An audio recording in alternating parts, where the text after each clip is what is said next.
मेरे पापा के एक फ्रेंड थे, वो आए हमारे पापा का छोटा सा ऑफिस था, केटरिंग का उनका था, तो वहाँ पे वो आए। मैंने बोला अगर ये कैपिटेशन फीस 7-8 लाख मांग रहे थे, इससे अच्छा उसको ऑस्ट्रेलिया भेजो। तो फिर मैंने अप्लाई किया आईटी जॉब के लिए। तो मुझे पहले प्रोग्रामिंग की जॉब मिली थी आईटी में, जावा प्रोग्रामिंग। ओके। आप देखोगे सारी जो मूवी की मेरी जो स्टोरी है, ऑल आर रिटन बाय मी। कितनी सर की होंगी अभी तक आपने मूवीज का मैंने अभी प्रोड्यूस या राइट की होंगी? टोटल हमने 3 मूवीज टोटली फुल मूवी जो बोलते हैं फुल लेंथ मूवी की है। ठीक है। उसमें मराठी मूवी भी है, हिंदी मूवी है। तो मैंने शुरू किया, तो फिर वो 1-2 आर्टिकल आने लगे न्यूज़ में कि ऐसा मेरे किसी ने, जैसे आप हो इंटरव्यू लिए थे, तो कि गणेश लोग कोई है ऐसा, उसने मूवी भी की है, उसमें भी पेट्रियोटिक मैसेज है, सोशल वर्क भी करते हैं। तो जो आज का पॉडकास्ट है बहुत खास होने वाला है, क्योंकि जो आज शख्सियत हमारे साथ हैं उनकी इंट्रोडक्शन मैं नहीं दे पाऊंगा, क्योंकि वो बहुत मल्टी टैलेंटेड है। वो प्रोड्यूसर भी है, वो राइटर भी है, वो पॉलिटिशियन भी है, वो बिजनेसमैन भी है।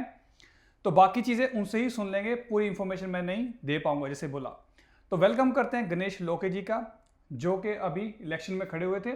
वेलकम गणेश जी, हमारे जो पॉडकास्ट है सक्सेस वीजा का, हम आप में उसमें आपका स्वागत करते हैं। तो थोड़ा सा अपनी जर्नी के बारे में बताओ, जो जर्नी आपकी ऑस्ट्रेलिया आने के पहले की है, जो कि इंडिया में थी। इंडिया में मैं मुंबई में पैदा हुआ। ठीक है। मुंबई में मेरा एजुकेशन वगैरह हुआ, और मैं काफ़ी मिडिल क्लास फैमिली से हूँ। मेरे फादर बहुत like he later started a business, उन्होंने बाद में बिजनेस शुरू किया, लेकिन पहले वो मिल में क्लर्क थे। ठीक है जी। जो मिल होती है ना कपड़े की, हाँ, कपड़े की मिल, काफ़ी ठीक है। हम छोटे से जैसे 10 बाय 12 के रूम में रहते थे। Okay. It's very small room. तो वहाँ से हमने शुरू किया, और फिर 99 में मुझे यहाँ आने का मौका मिला ऑस्ट्रेलिया में पढ़ाई के लिए। और उससे पहले मैं कहीं गया नहीं था। अच्छे। आउट ऑफ, जैसे घर के बाहर जाते हैं ना, ज़्यादा से ज़्यादा गांव, हमारा गांव गोवा के पास है, वहाँ गया हूँ। ठीक है। बाकी कहीं नहीं गया कहीं था। नहीं गए, ठीक है। तो सीधा तो मेरे फादर ने मुझे पूछा कि यहाँ, और वो भी उन्होंने लोन लिया था, ऐसे लोन लेने के पहले कि मैं लोन लेके तुम्हें वहाँ भेजना चाहता हूँ, क्या तुम कर पाओगे? तो मैं बोला नहीं, मैं कर पाऊँगा, आप करो। तो वो भी एक प्रेशर था कि घर, हमारे मिडिल क्लास फैमिली, ऊपर से उन्होंने लोन लिया है, तो यहाँ आके कैसे होगा, कोई मालूम नहीं है। ऑस्ट्रेलिया के मैंने रिसर्च किया था, बट यहाँ का थोड़ा रहन सहन कैसे होगा। तो 99 में मैं जब आया एज ए स्टूडेंट, मेरा एक ऐसे दूर से होता है ना, कोई फ्रेंड होता है, तो उसने बोला कि आप आओ मेरे यहाँ देखते, मतलब जब मैं मुंबई में था उसने ऐसे बोला था। तो मैं आया, तो पैरामीटर में उतरा था, because that is interesting, I will come back to that later. ठीक है। तो मैं आया एज ए स्टूडेंट, मैं पैरामीटर में उतरा, और मेरा फ्रेंड वो लेके गया मेरे को, अपार्टमेंट था, और वहाँ पे 8 बंदे पहले से ही थे। अच्छा। हैदराबाद से, कोई पंजाब से, ऐसे स्टूडेंट थे। कितने रूम थे वहाँ पे? 2 बेडरूम का। 2 बेडरूम। 2 बेडरूम में 8 बंदे। तो उसने, मैं भी एकदम हैरान हो गया। और तो उसने बोला कि देखो आप, हम 8 बंदे ऑलरेडी हैं, तो तुम 9वां आ गए, तो तुम्हारा देखो, मैंने बोला तो है लेकिन आई कांट एडजस्ट टू, तो 5 दिन रख सकता हूँ, उसके बाद तुम देखो। ठीक है। तो उधर ही मेरा मतलब आधा तो यही हो गया था। और घर पे बोल नहीं सकते ना, क्योंकि पापा को, उनको टेंशन हो जाएगा। बिल्कुल। तो फिर मैंने कहीं से इधर उधर से एक मेरे कोई दूर से ऐसे होते हैं ना, कोई अंकल या ऐसा, मैंने सर के जो मेरे पहचान के लिए लिस्ट लेके आया था कि ऐसा ज़रूरत पड़े तो उनको फ़ोन किया। तो उन्होंने बोला ठीक है, मैं भी तुमको टेम्पररी रख सकता हूँ, जैसे 2-3 वीक। लेकिन मेरे, उनके यहाँ कोई उनका भी अपार्टमेंट था 2 बेडरूम का, तो एक बेडरूम में कोई बंदा रहता, उन्होंने रेंट पे दिया होता ऐसा। तो बोले कि तुम्हें लॉन्च में रहना पड़ेगा। तो मैं बोला चलो ठीक है, छत पे तो है। डेफिनेटली। तो 5 दिन बाद मैं उनके घर गया। और मतलब यही यूनिवर्सिटी कॉलेज शुरू होने से पहले यही मसला कि पहले अपना अकोमोडेशन ढूंढो, हाँ। है ना, वो बहुत बड़ी चीज़ होती है। और एवरी स्टेज पे चैलेंज होता है। चैलेंज जैसे मैं उतरा, चैलेंज शुरू हुई, यही पहला चैलेंज ना, कि घर ही नहीं है रहने को, और घर पे बोल नहीं सकता क्योंकि पापा का फ़ोन आया। मैं बोला नहीं, सब ठीक है, क्योंकि उनको अगर बोला तो पता नहीं ना उनको क्या लगेगा। तो वहाँ से मेरा टेंशन, मतलब स्ट्रगल शुरू हुआ। तो फिर उनके यहाँ गया, तो वो अच्छे थे बंदे, लेकिन उन्होंने मुझे फिर लॉन्च में, और उस टाइम विंटर था, मतलब आपको पता है सिडनी में विंटर, तो एक उन्होंने कंबल दिया, तो बोले यहाँ पे तुम, तो वो लॉन्च में मैंने 2-3 हफ्ते निकाले उनके खाली लॉन्च में। तो लेकिन उस टाइम मैंने ठान ली थी कि जो भी होगा मैं हार नहीं मानूंगा, ये शुरुआत है, ये दिन भी जाएंगे। ठीक है। तो उसके बाद क्या हुआ, फिर यूनिवर्सिटी हमारी शुरू हुई उसी दौरान। तो मेरा एक पंजाबी फ्रेंड था, he was very nice with me, तो वो भी घर ढूंढ रहा था। तो एक्चुअली क्या हुआ, तो उसने काफ़ी फ्रेंड्स वगैरह देख रहे थे वो भी, कि कहीं और जगह मिले रहने को। तो उसने देखा कि उसने मतलब हम बात वगैरह करते थे ना, तो मेरी अच्छी चीज़ ये है कि मैं ना दारू पीता हूँ, ना सिगरेट वगैरह, कुछ भी नहीं। तो उसको भी अच्छे ये लगा कि चलो ये कोई बंदा, और मैं स्टूडियस भी था, पढ़ाई में भी अच्छा था। तो बोला चलो हम लोग दोनों मिलके ढूंढते हैं।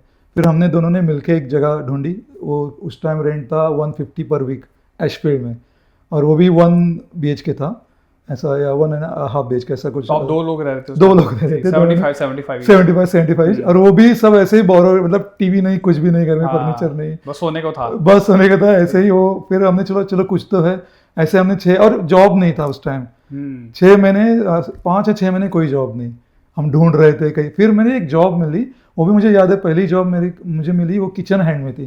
जैसे होता है ना 5 स्टार, एक एजेंसी के थ्रू मुझे कॉल आया था, मैंने आपसे रेज्यूमे देखे रखे थे कहीं ना, वुलवर्स में, कोल्स में, तो उनको बोले कि किचन हैंड का है। मैं बोला चलो कुछ तो है।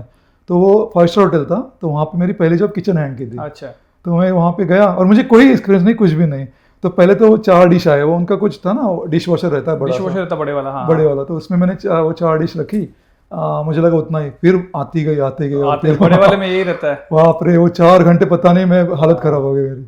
मैंने जॉब की है, जो आप कर रहे हैं ना, मैंने सेम जॉब ये की, एक ही दिन गया था, उसके बाद आज तक नहीं गया। वो तो मैं बड़े में से बर्तन आते रहते हैं, पर वो उठाने गर्म होते हैं, हाँ गर्म होते हैं बहुत, हाँ, और वो रुकने ही नहीं देते आपको, रुकते नहीं देते, काम करते रहो बस। फिर नेक्स्ट मेरी वेटर की जॉब मिली, वही ऐसे उनके ही थ्रू, वही एजेंट्स के थ्रू।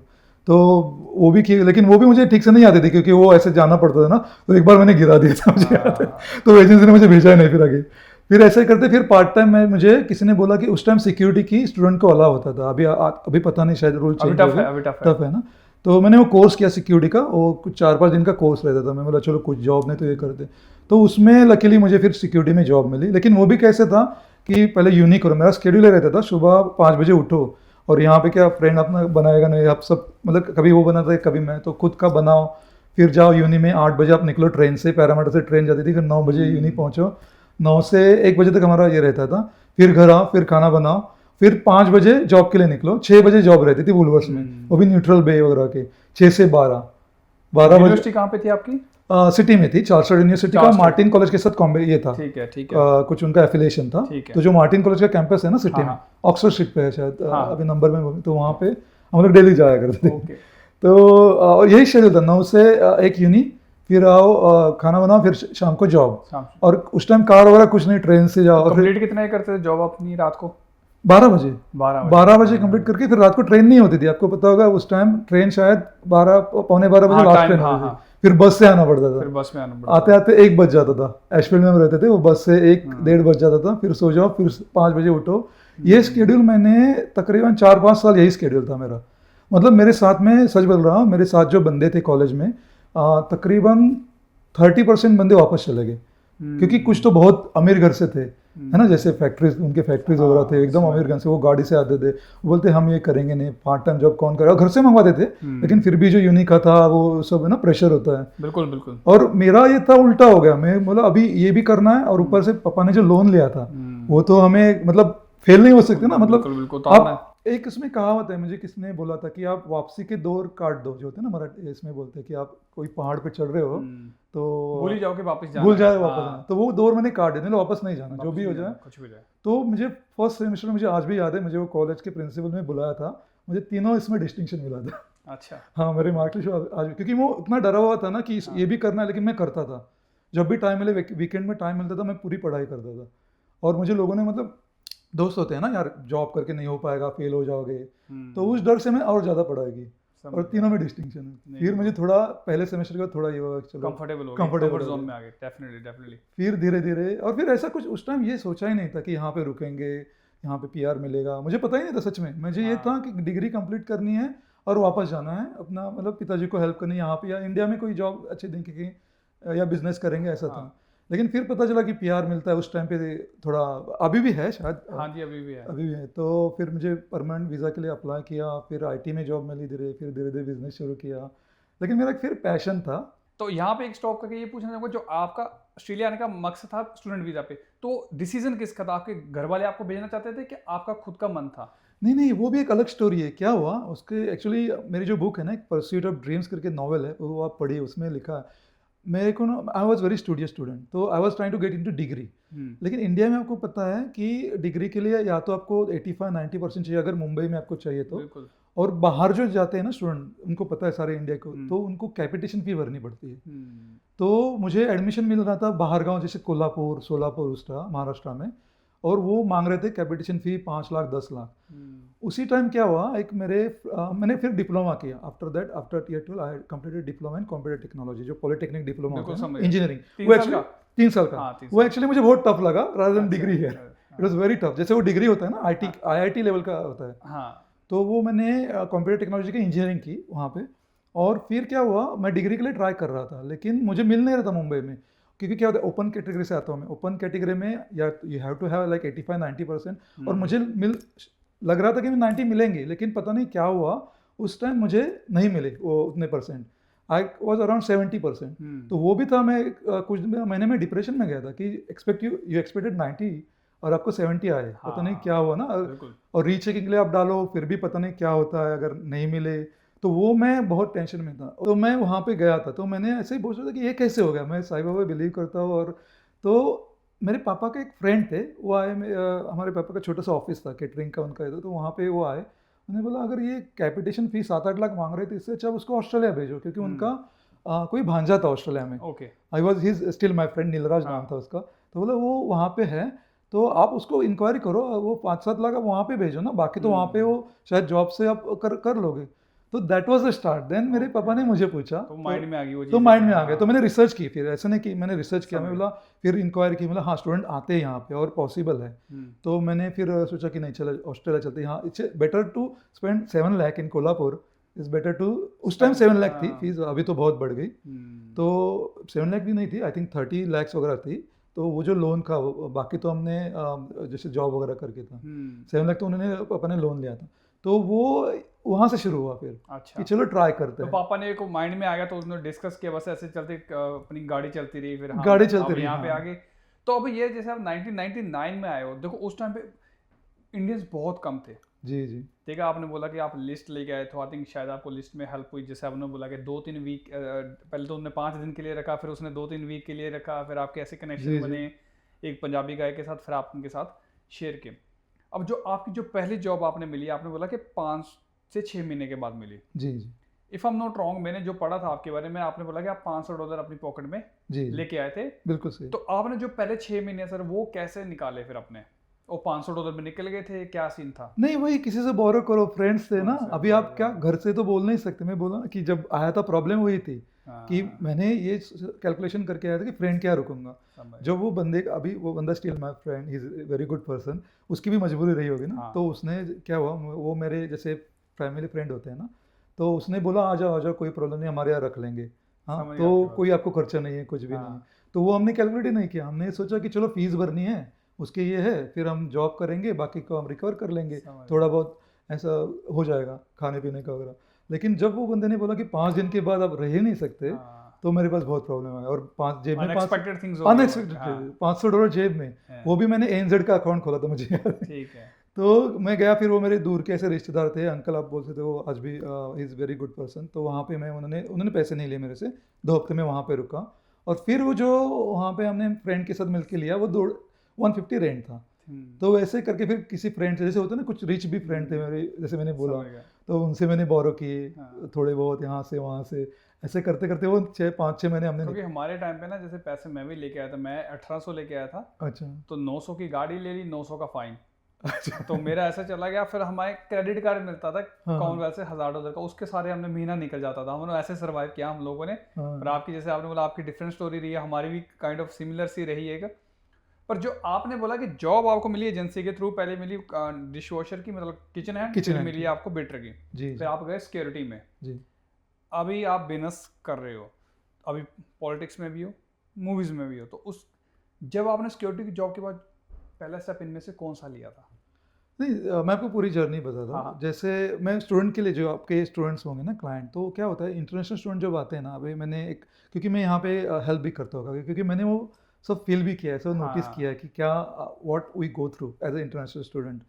तो मैंने उनको वही बोलता हूँ कि कोई भी आप जॉब के लिए ना, आप हिचकिचाओ मत, क्योंकि उससे आपका घर चलेगा। मैंने बोला किचन हैंड की जॉब की, तो मेरा थोड़ा प्रेशर कम हो गया था कि जो पैसे उस टाइम मिलते थे, फाइनेंशियल सपोर्ट हो जाता है ना। तो क्योंकि फिर घर वालों पे प्रेशर नहीं आएगा। तो करते करते फिर मैं सिक्योरिटी की वो भी कुछ, मतलब चलो अपना घर चलता था, है ना। जैसे आपने बोला कि आप अभी प्रोड्यूसर हो, अभी मूवीज करते हो, आई थिंक बिजनेस हो और पॉलिटिक्स में हो, तो जो सिक्योरिटी के बाद इन तीनों में से पहला स्टेप कौन सा लिया था? हाँ, तो क्या हुआ after I completed my degree, क्योंकि क्या होता था स्टूडेंट वीज़ा पे आप 20 आवर्स से अलाउड है, तो मैंने वो रूल फॉलो किया था हाँ। स्ट्रिक्टली। उसके बाद क्या हुआ, जब मैंने पीआर के लिए अप्लाई किया, लकीली उस टाइम पे 3 महीने में पीआर आता था। अच्छा, कब आया सर आपका 2000? 2002 में आया मेरा तो परमानेंट। 3 साल में पीआर आने के मैंने बाद। फास्ट ट्रैक किया ना, मेरी हाँ। I was a good student, तो मैंने हाँ। कॉलेज को बोला कि I want to do more subjects. तो आप 2 भी सब्जेक्ट ले सकते हो, 3 भी ले सकते हो, 4 भी ले सकते हो, समझ और गया। मुझे सब में credit distinction extra study load extra study load लिया मैंने डिस्पाइट वर्किंग हार्ड, क्योंकि मेरा वही था कि I want to finish this as soon as possible, because आपके पैसे बचेंगे बिल्कुल। रहने के वगैरह। तो मैंने वो कंप्लीट किया, 2001 में मेरी डिग्री कंप्लीट हो गई, और विदाउट एनी फेल, विद सब में या तो क्रेडिट है या डिस्टिंक्शन है। Yes. और फिर मैंने सीधा अप्लाई किया, क्योंकि मेरे एक ऐसे फ्रेंड थे, जैसे आप इमिग्रेशन एजेंट, तो वो मिले थे ऐसे कहीं से, तो उन्होंने सजेस्ट किया कर दो अप्लाई, आपको मिल जाता है अभी 3 महीने में, किसी का तो 1 महीने भी आया था। तो मैंने कर दिया, तो 3 महीने में आ गया था, 2002 में आ गया था मेरा। तो फिर मैंने अप्लाई किया आईटी जॉब के लिए, तो मुझे पहले प्रोग्रामिंग की जॉब मिली थी आईटी में, जावा प्रोग्रामिंग। फिर ऐसा करते करते फिर कोडिंग की, फिर सॉफ्टवेयर की जॉब मिली। फिर मैंने सोचा कि चलो थोड़ा बिजनेस वगैरह वेबसाइट डिज़ाइनिंग का खोल लेते हैं, तो फिर मैंने बिजनेस में, आईटी की बिजनेस में मैं चल पड़ा। ठीक है सर। और फिर जो है मूवी का, जब मैं चल पड़ा, जब मेरा फिर मेरी शादी भी हो गई थी उस टाइम, तब मेरा ये हुआ कि चलो अभी सब जॉब है, तो मेरा एक ड्रीम था मूवी का। मैं सोचा कि चलो अभी उस टाइम मैंने घर भी लिया था 2007 में, आई बॉट। और क्या होता है, और उसको भी मैं कहना चाहता हूँ, अभी जो लोग आते हैं ना, उनका ये रहता है कि शुरू में ही बड़ा घर लेते हैं, राइट। टचवुड अभी है मेरे पास 5 बेडरूम का घर है, बड़ा है, लेकिन जब मैं आया था ना, मैंने वो नोटिस किया कि आप शुरू में बड़ा घर लेने जाओगे ना, you will get stuck into that. तो मैंने शुरू से पॉलिसी, मैंने पूरा स्टडी किया, मैंने बोला पहले हम अपार्टमेंट लेते हैं। तो हमने 2 बेडरूम अपार्टमेंट लिया था। ऐसा ये नहीं था कि हम ले पाएंगे, मैंने सोचा कि पहले छोटे से शुरू करते हैं। हाँ। तो हमने 2 बेडरूम अपार्टमेंट लिया था नॉर्थ पैरामाटा में, वही पैरामाटा का ही आता है एरिया। हाँ जी। तो उसके बाद मैं सोचा चलो अभी सेटल हो गए, अभी ड्रीम था कि मूवी करते हैं। तो सच कितने लोगों ने मुझे बोला मत करो, पैसे वेस्ट हो जाएंगे।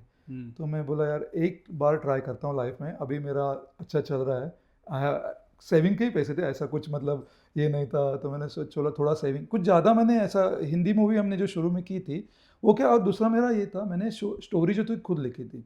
ओके। आप देखोगे सारी जो मूवी की मेरी जो स्टोरी है, ऑल आर रिटन बाय मी। कितनी सर की होंगी अभी तक आपने मूवीज का? मैंने अभी प्रोड्यूस या राइट की होंगी? टोटल हमने 3 मूवीज टोटली फुल मूवी जो होते हैं, फुल लेंथ मूवी की है। ठीक है। उसमें मराठी मूवी भी है, हिंदी मूवी है। हिंदी है सरफरोशी, हाँ। War against system, Sarfaroshi war against system.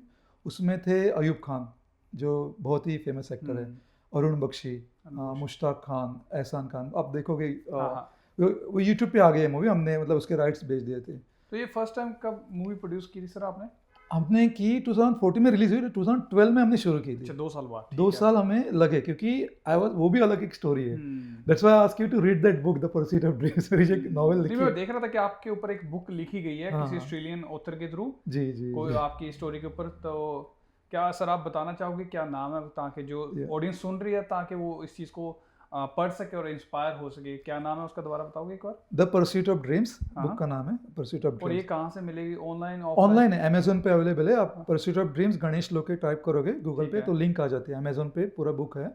और जो लोग ऑफलाइन पढ़ने के शौकीन है उनके लिए ऑफलाइन भी मिलती है? ऑफलाइन भी है। आप दो नेशनल लाइब्रेरी ऑस्ट्रेलिया, उन्होंने हमारी बुक रख ली है। ओके। तो आप वहाँ से भी एक्सेस कर सकते हैं, वहाँ पे भी आपको पढ़ने मिल जाएगी। उसमें आपकी स्टोरी के बारे में पूरी डिटेल में दी है सर, क्योंकि हर जो चैप्टर है ना उसमें स्ट्रगल है। तो अभी जब मैंने मूवी के लिए गया था, सच बता रहा हूँ, जब बॉलीवुड इज नॉट ईजी, अभी आपने सुना होगा जो बाबिल खान जो है, बाबिल खान, हाँ, उन्होंने भी वीडियो डाला था। सेम थिंग, मुझे कोई एक्टर मिलना ही नहीं चाहता था, because I was from outside, और मेरे पास कोई टीम नहीं थी उस टाइम पे। तो मैंने क्या किया, मैंने फिर धीरे धीरे टीम बनाई अपनी, कुछ अच्छे लोग मिले, तो कोई राइटर, मतलब मैंने स्टोरी वगैरह लिखी थी, लेकिन जो स्क्रीन प्ले करना होता है टोटल वो किया। फिर सिनेमेटोग्राफर ऐसे हायर किए मैंने।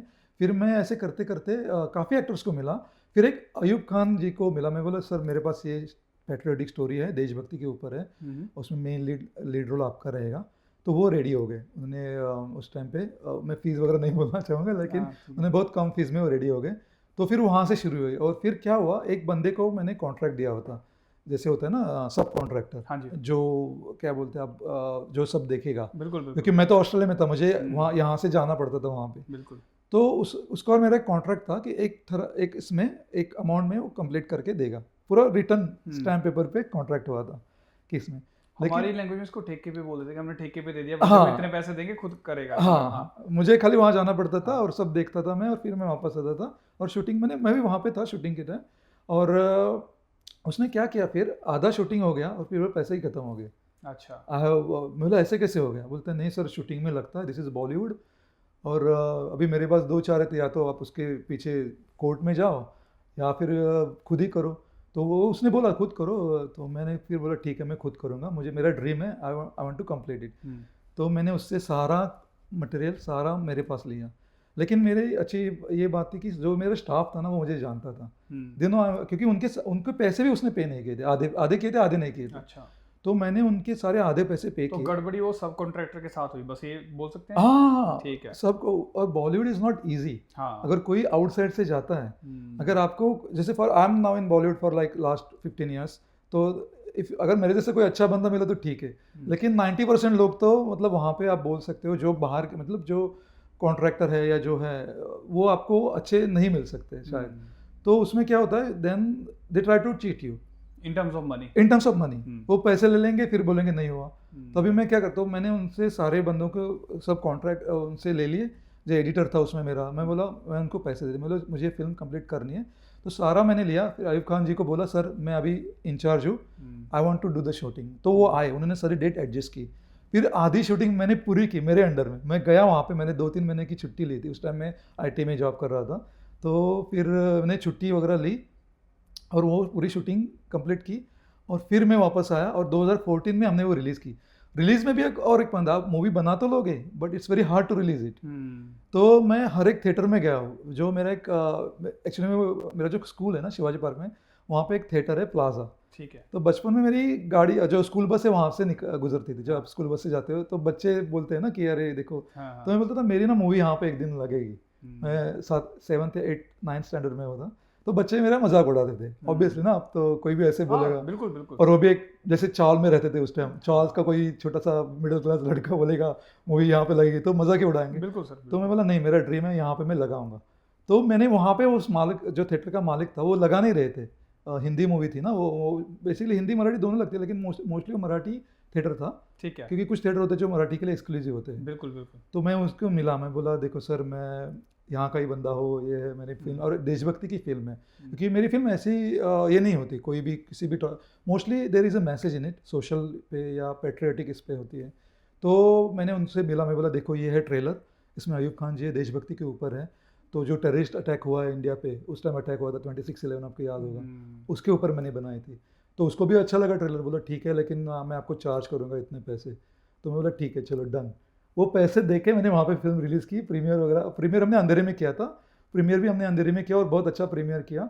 और आप देखोगे अरुण बख्शी सर का एक क्लिप है यूट्यूब पे, आप मेरा नाम अरुण बख्शी सर, अरुण बख्शी आप जानते होगे ना, एक्टर हाँ जी, है हाँ जी, हिंदी। हाँ जी। तो उन्होंने बोला था वो प्रीमियर पे कि जो बंदा किसी को नहीं जानता बॉलीवुड में, उसने पूरे आज मुंबई में, पूरे इंडिया में तकरीबन 200 से 500 थिएटर में ये मूवी रिलीज़ की।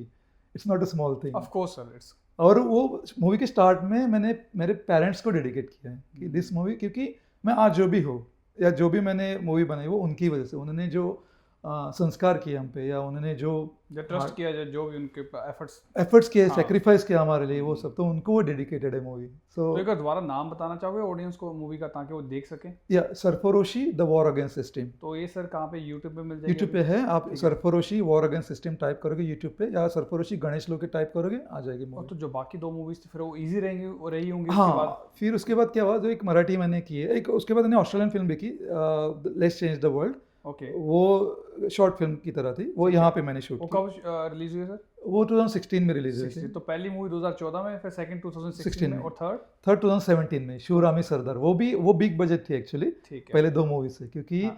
उसमें क्या हुआ, वो मुझे अवार्ड मिला था IABC अवार्ड को, जानते हैं, इंडिया ऑस्ट्रेलिया बिजनेस। हाँ, वो मैंने पढ़ा था सर आपके बारे में कि वो आपको अवार्ड मिला था उस चीज़ को लेके। तो उसमें वो फिल्म का ट्रेलर उन्होंने लगाया था। हाँ। तो वो देख के कुछ लोग मेरे पास आए, वो एज ए इन्वेस्टर बोलते कि we would like to talk to you, we want to also invest in the movie। तो बोला ठीक है, यू आर मोस्ट वेलकम। तो मैंने फिर उनको, और मैंने स्टोरी बताई, मैं बोला देखो मेरा ये है कि मेरी जो स्टोरी होती है उसी पे मैं बनाऊंगा, अगर आपको बनानी है मेरे साथ तो। या तो उसमें पैट्रियाटिक रहेगा या कुछ आप चेंज कर सकते हो उसमें। तो उनको स्टोरी बहुत पसंद आई। वो भी ऐसे ही टेररिज्म के ऊपर है, शिवरामी सरदार, मतलब वी आर ब्रेव सोल्जर्स। तो उसमें 3 यंगस्टर्स की कहानी है। उसमें एक है पुलिस इंस्पेक्टर, एक है मेजर जो मैं खुद उसमें एक्टिंग की है, ठीक है। मेजर गणेश मेरा वही नाम रखा है, और तीसरा एक जो बंदा है जो मराठी का बहुत अच्छा एक्टर है, शंतनु मोगे। वो थोड़ा डॉन टाइप रखा लेकिन वो बाद में पेट्रियोटिक बन जाता है, ऐसे देखा है। तो तीनों जो फ्रेंड्स है और वो कैसे टेररिस्ट को पकड़ के वो जो इंडिया पे अटैक हुआ था उसका वो बदला लेते उसको हैं। कैसे ठीक है चीज हाँ, करते हैं। वो बहुत ही अच्छी मूवी है, आप देखिए, वो भी यूट्यूब पे अवेलेबल है। और वो मूवी हमने बहुत ही मतलब तकरीबन 700-800 थिएटर्स में रिलीज़ की थी। ठीक है। उसका काफ़ी अच्छा हमें रिस्पॉन्स आया। और वो भी मतलब उस टाइम पे मैं हर सीन पे वो हमने 15 दिन में पूरी मूवी की शूटिंग कंप्लीट कर ली थी। अच्छा।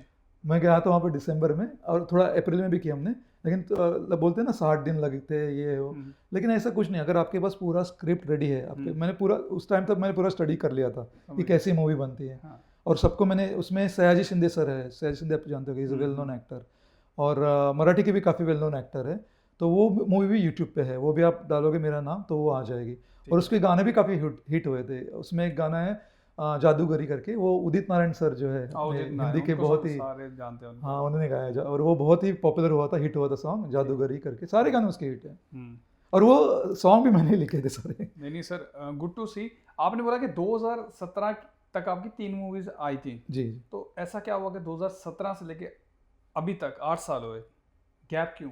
नहीं, उसके बाद मैंने म्यूजिक एल्बम रिलीज किया। आप देखोगे मेरा IMDb तो उसके बाद आया था कोरोना। ठीक है, है। रिमेंबर 29 तो म्यूजिक एल्बम कब रिलीज हुआ सर?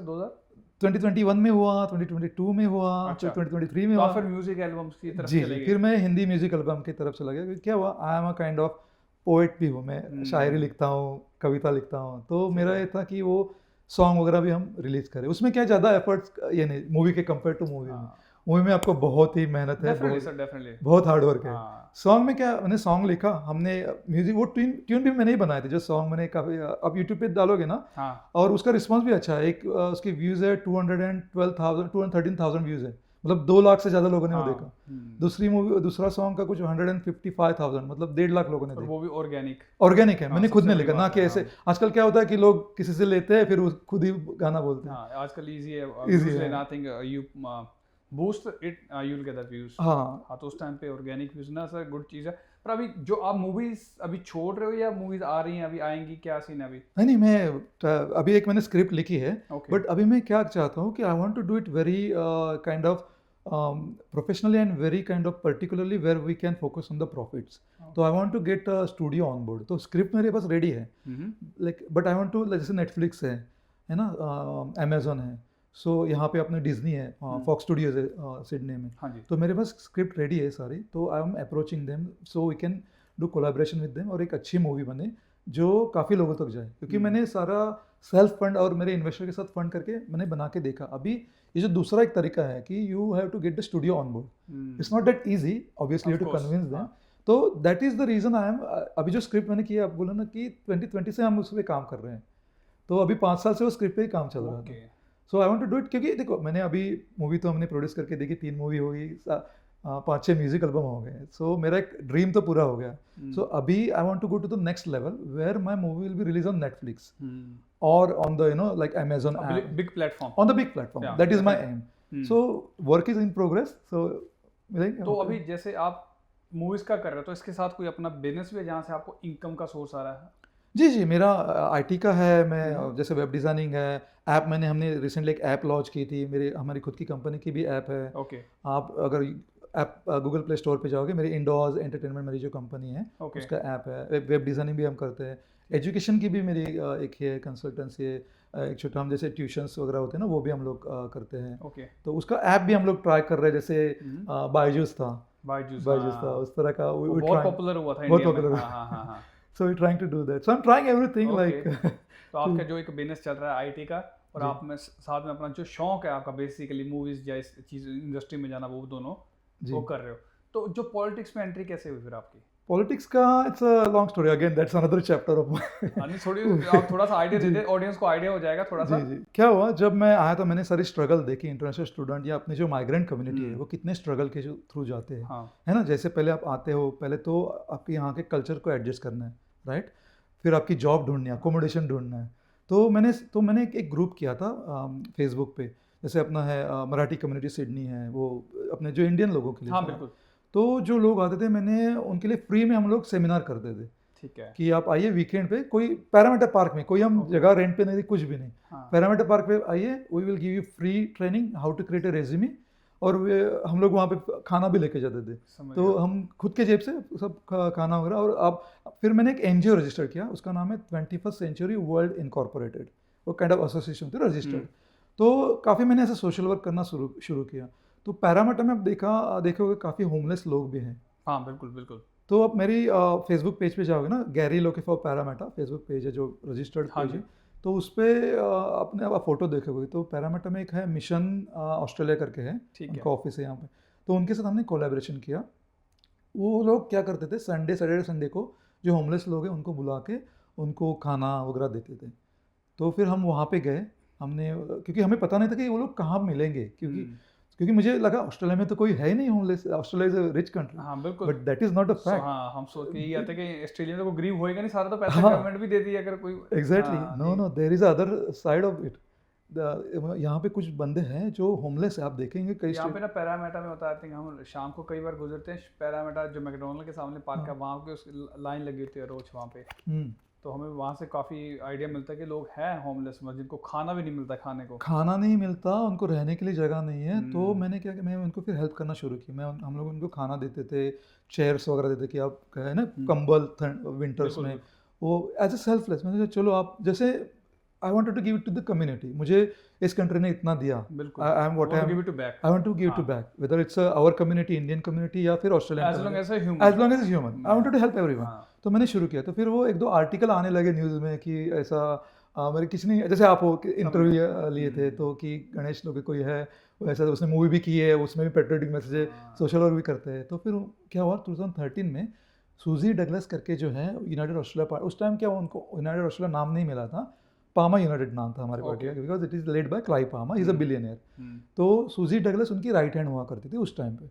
तो उन्होंने वो कैसे मेरा नाम पढ़ा न्यूज़पेपर में, तो उन्होंने मुझे अप्रोच किया। क्लाइव पाल्मर की बात कर रहे हो, जिनकी पार्टी अभी खड़ी हुई थी, उनकी बात कर रहे हो? हाँ, Clive Palmer, he is a billionaire, He's a billionaire. हाँ, of He's a course, उसको सब billionaire. जानते He's हैं। a very nice man. He's a very good friend of me also. Okay. वो मेरी कभी बात होती है उनसे।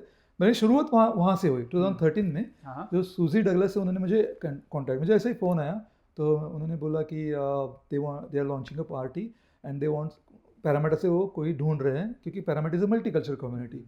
तो उन्होंने बोला कि आप मल्टीकल्चरल कम्युनिटी से हो, तो हम चाहते हैं कि कोई मल्टीकल्चरल कम्युनिटी से खड़ा हो, तो आर यू इंटरेस्टेड? तो मेरे दिमाग में हुआ है कि अभी मेरा घर जो है वो स्मिथफील्ड में है, तो मेरे दिमाग में मैं पैरामीटर में लैंड हुआ था एज अ स्टूडेंट। तो it was a honour for me. तो बोला यार, एंड मेरा जो सोशल वर्क है सारा वर्क पैरामीटर में ही है, मेरे जो ऑफिस है वो पैरामीटर में। तो मैं सोचा yes why not, and it is a opportunity, because what happens कि अगर आप फेडरल लेवल पे जाते हो, चाहे वो जीतो या हारो, आप कम्युनिटी के इश्यूज वहाँ पे रेज कर सकते हो। तो मैं बोला सुजी, You can become a voice for them, basically. या you can become voice, that is the thing. अभी मेरा एक आर्टिकल है तो वही था, न्यू वॉइस फॉर पैरामीटर, ऐसा कोई उन्होंने आर्टिकल लिखा था। तो मैं बोला yes Suji, I am interested, let's meet. तो उन्होंने हमें मीटिंग के लिए बुलाया था, और भी बंदे थे वहाँ पे, ऐसा नहीं था और जैसे होते हैं ना, तो 4-5 और बंदे आए थे, लेकिन उन्होंने मुझे चूज़ किया। मतलब you are a very dedicated, passionate, we want to give you ticket. तो 2013 में हम खड़े हुए। उस टाइम हमारे पार्टी के 5 सेनेटर आए थे, आपने सुना होगा। जैकी लैम्बी आई थी, वो जो अभी इंडिपेंडेंट है, she was originally from our party. Jacqui Lambie, और भी थे 4-5 और बंदे थे, वो एज वहाँ पे आए थे। और आई थिंक क्लाइव हम खुद भी चुन के आए थे क्वींसलैंड से, as a member of parliament. तो that was the beginning of it. तो फिर लोगों ने नोटिस करना शुरू किया कि हाँ ये बंदा है कोई। और मेरा ये था कि हमें दिखा, उस टाइम कोई इंडियन, मतलब मेरे नॉलेज में कोई ऐसा इंडियन नहीं था वो कोई पार्टी के तरफ से खड़ा रहता था। एक दो थे बट नॉट मेनी।